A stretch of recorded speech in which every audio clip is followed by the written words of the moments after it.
You're listening to Unabashed Black Girl with Robin Smith. Hi, and welcome to another edition of Unabashed Black Girl. I'm your host, Robin Smith. So today I'm just going to be talking about COVID-19 and deciding what would be the best option for you post-COVID-19 now that we have all the vaccines being distributed and ready to go. So we all know, like, last year COVID just created so much havoc. So many industries were shut down, so many people lost their jobs, so many people were evicted, so many people were just left destitute. It's now May of 2021 and people are still struggling to get by.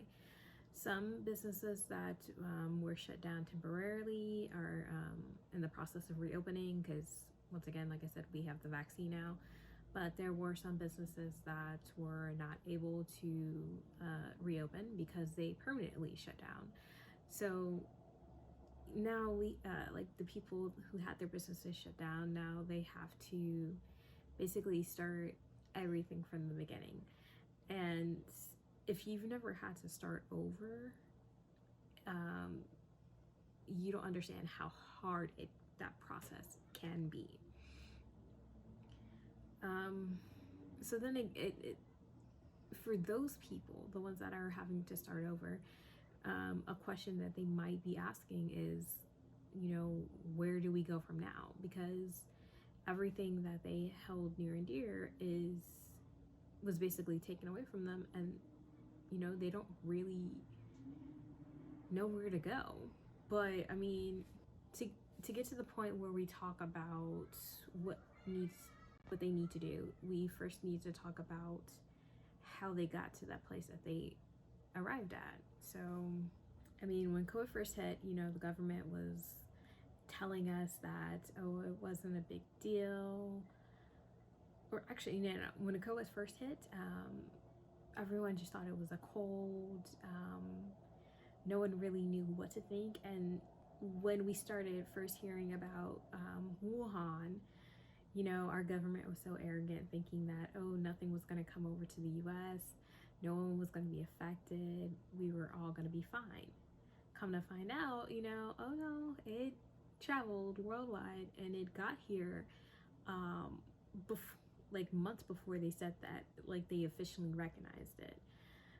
There are some people that also believe that it got here in November, December of 2020, and that could be true because a lot of people around the country were mysteriously getting sick, and it was being diagnosed as the flu.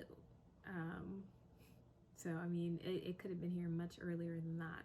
When they finally figured out that it was coronavirus that was here, basically everything came to a standstill because they didn't know how to combat it. They didn't know if it was airborne, if it was passed by fluids, by touch, or anything like that. So basically everything shut down. And when everything shut down, they didn't have a plan on how they were going to compensate all of the employees and all of the businesses that had to basically shut their businesses down. And it really hit a few industries pretty hard because a lot of businesses in the US, they depend on in-person interactions. So when you take those in-person interactions away, you're left with virtual actions. Now, some companies were able to move virtually, to move their businesses virtually, but not everyone had the time or the income or the infrastructure to do that. So the businesses that did not have that privilege, they shut down temporarily or they shut down for good. There was a study done in September of 2020. It was by the Pew Research. They basically said that 1 in 4 adults at that period in time were having trouble paying their bills. They also said that 1/3 of those adults dipped into their savings to basically pay for food, to pay for utilities, for childcare, anything that unemployment wasn't paying for it if they lost their job. It was pretty difficult. It was a pretty difficult year last year. You had several industries that were affected. You had the healthcare industry that was affected. You had the service industry that was affected. You had the film and television industry. You had oil and gas. Basically, every industry was hit pretty hard. But the service industry was hit the hardest. I mean, you literally had servers that basically turned to ride sharing jobs because they weren't able to make money anymore. And when you look at the income that waitresses and bartenders get normally, it's like, I think like $2.25 plus the tips. But then when you shut their business down and you don't have a way to supplement that income, then they're getting nothing. So they have to turn to other industries. And some of those industries, they might not be qualified for. So the way that the government shut everything down, but they didn't have a plan on how they were going to help people, was very frustrating. Because for a while, I want to say it was like the first 10 months of the pandemic, if I'm not mistaken, we didn't have any type of stimulus package. So you had those businesses shut down, you had people out of work, you had people turning to food lines and food kitchens because they couldn't afford food. You had people getting evicted, like entire families getting evicted, with small children getting evicted because they couldn't pay rent. And then you had your landlords, thinking it was okay to just kick people out. And it made no sense, because you're kicking people out that can't afford to live there because they lost their job and because they may or may not qualify for unemployment, but you're not getting that money anyway because everybody's been affected. So it was very heartless. It was very cruel. I mean, you had people that couldn't afford food, so they're in the food lines. You had people that were homeless, so now they had to go to homeless shelters. And the thing about the homeless shelters is, we still didn't have a vaccine at that point, so people were basically forcing themselves into situations where they could potentially expose themselves to COVID. And meanwhile, some of our elected officials were purchasing stock and electronic companies that could help boost their profile, and some of them have been accused of insider trading. And then you had other officials arguing about how much money should be going to the public, and they didn't want unemployment insurance to be too high because in their words, that would encourage people not to want to go back to work once a vaccine was discovered and things were to reopen. So you have these rich people that were so out of touch, deciding how much money we should be getting and fighting over it, and basically not wanting to give us any of the like any financial help, and we're the ones that are paying the taxes. Like, the wealthy in this country have a very low tax rate, so even if like taxes were to be increased to pay for like the stimulus checks and for like the unemployment and everything, it wouldn't necessarily come out of their pockets because they don't really pay taxes anyway. Like, it would really only affect normal citizens.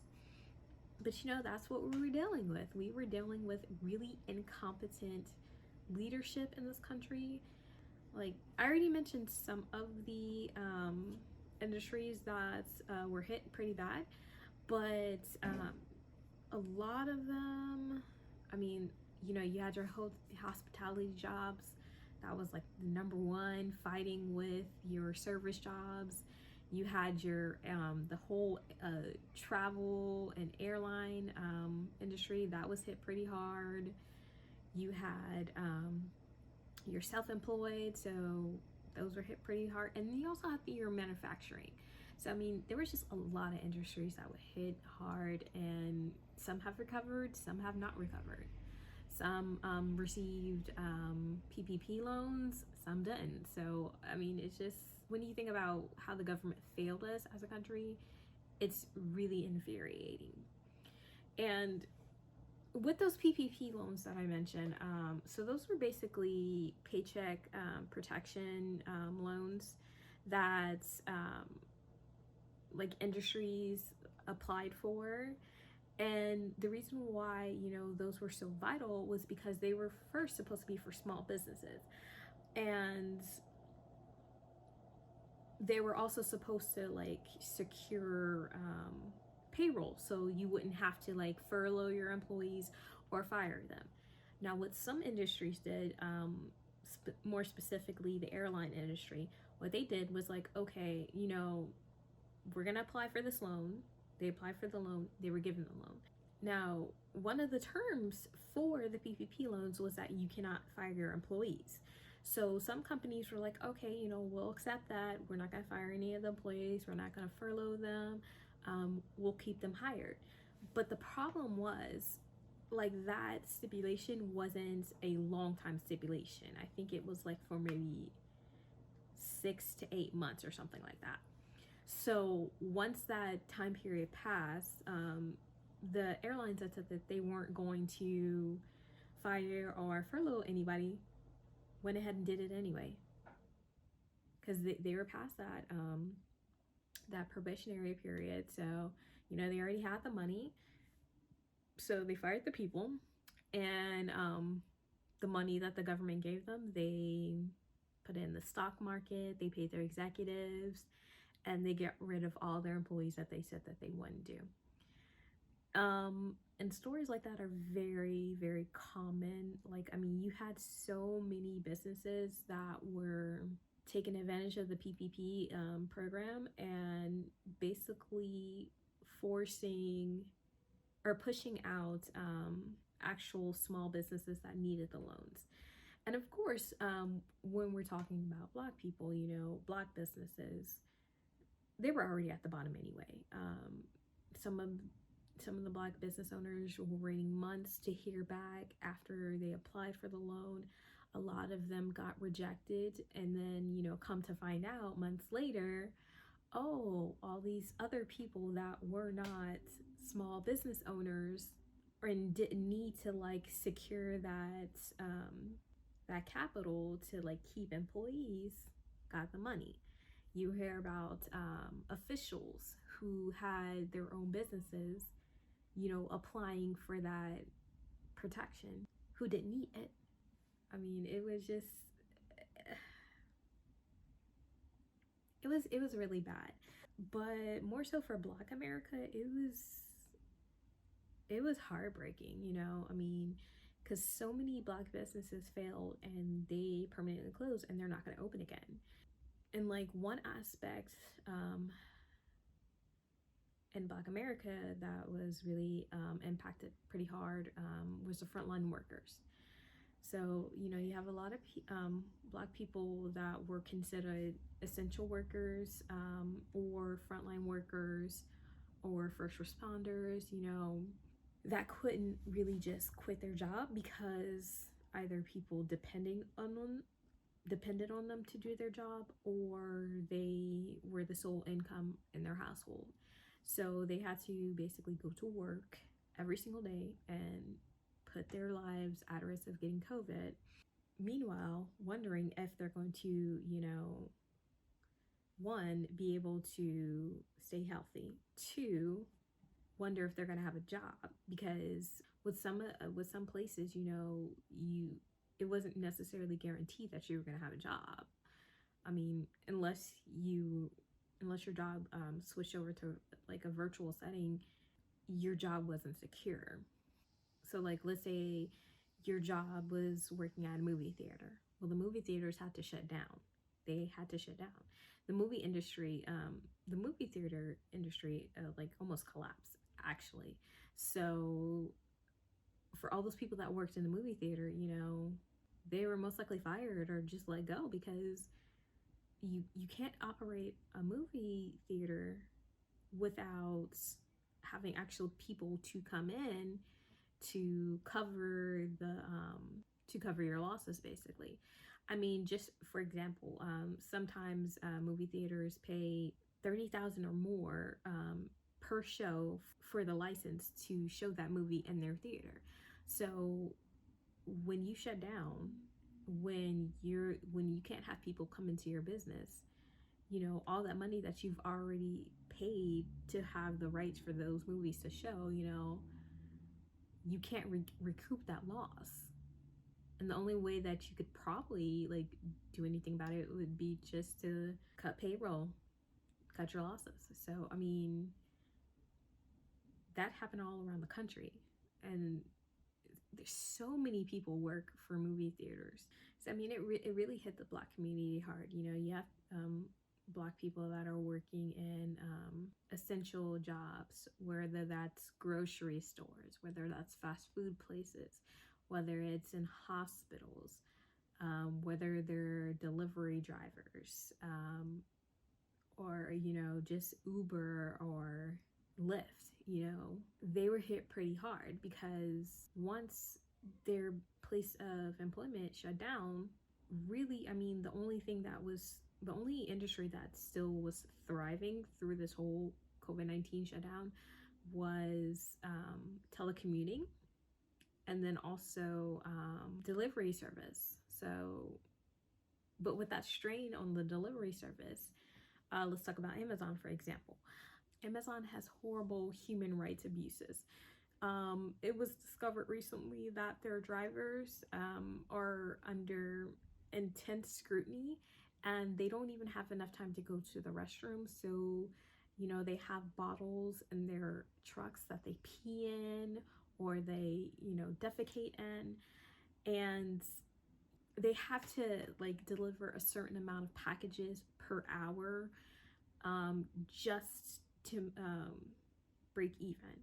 And then in the warehouses, that's even worse. I mean, you had people that were working in the Amazon warehouse that had COVID, that were severely surveilled. I mean, Amazon has like they have trackers in their warehouses to keep track of people, to stop them from unionizing, and just they counter surveil their employees all the time. And it's crazy, like the amount of abuse that their employees go through. But when that's your only job, because that's one of the only jobs that is open, you have to put up with that. So I mean, you had people that were just going into that job day after day after day, putting their life and their health at risk just so that they could pay their bills. You had one lady that even died because Amazon was refusing to give its employees time off to get COVID tests. And they just didn't care about the spread of COVID. Like, they didn't care about social distancing and anything like that, because any shutdown affected their bottom line, and they couldn't have their bottom line affected. So I mean, that's like just a small sample of what people had to go through. When you talk about childcare, a lot childcare shut down. So if you as a Black person, if you had like an after school daycare business or anything similar to that, your business is gone. And just to talk about women real quick, women in general lost 5.4 million jobs. Now, of that number, of course, the number was the highest for Black women, because women in general in this country are seen as disposable. So if there's any talks of like layoffs or furloughs, women are the first people to get the axe. Women of color are the first out of that group to say, hey, we don't need you, no matter how qualified or how many years of tenure you've put into the job. A woman is always going to get fired first before a man. That's just how it is. According to the Center for American Progress, 154,000 Black women basically dropped out of the labor force entirely. So that's a lot of Black women. I mean, it was really, really hard for Black people in general. I mean, Black people, we were already struggling before the pandemic began, because before the pandemic began, the US was already in a recession anyway. But then when you have the pandemic, everything shuts down, the government is acting crazy. You have Republicans saying, okay, don't give any financial help. Then when people get frustrated because we can't go outside, we can't gather, we can't have our businesses open, we can't do anything involving large groups, then the government starts to say, okay, well, we'll come up with a plan. That plan wasn't sufficient enough. It didn't give enough support. And the support it did give, it didn't help the Black community, because we never received a good portion of that money. And the really frustrating thing was the politicians that were supposed to, help us, the ones that campaign on, oh, we're going to get you $2,000 in your account. Just go ahead and elect us for the midterms and we'll take care of it. Where are you now? Nowhere to be found. You're doing Twitter clapbacks, but Twitter clapbacks are not going to help the families that are still getting kicked out and evicted, even though there's an eviction moratorium. They're still getting evicted. It's not going to help the families that lost their income. I mean, Twitter clapbacks are just, they're performative, but they're not policy. So now the question becomes, where do you go from here? Well, what was happening a lot during the pandemic was people were picking up hobbies. Now, some of these hobbies actually turned out to be lucrative. So for instance, live streaming. A lot of people started picking up live streaming. They started doing a lot of photo editing, video editing, audio editing, and, posting their works on Twitter, TikTok, Facebook, Instagram, all over the social media platforms, and they started to turn that into a lucrative business. And that's good for people that have that privilege to do that. But not everybody has that privilege. Honestly, if you're having an honest conversation with yourself, you start to wonder, what can I do to get my life back to where it used to be? Or back to some semblance of it. Because let's be real, the world is never going to go back to the way that it was. I mean, this impacted us in such a horrible way, that in a way that we weren't actually prepared for as well. That now we have to, going forward, I guess, kind of sleep with one eye open, not knowing what can happen in the future. So, I mean, now we have to come up with plans on how we would deal with something if another pandemic was to happen. I think you're going to see a lot of people start migrating to the IT field, just because the IT field thrived through the pandemic. Everybody, like a lot of businesses went from in-person to virtual. I mean, that's where the future is. Everything is starting to become automated anyway. But when you had COVID just pushed like the automation for a lot of businesses forward. Now, as more things become automated, more people are going to be needed to basically support that automation. And so I think you're going to see a lot more people going back to school, trying to get technology degrees. You're going to see a lot more people coming out with pandemic hobbies that they are turning into small businesses.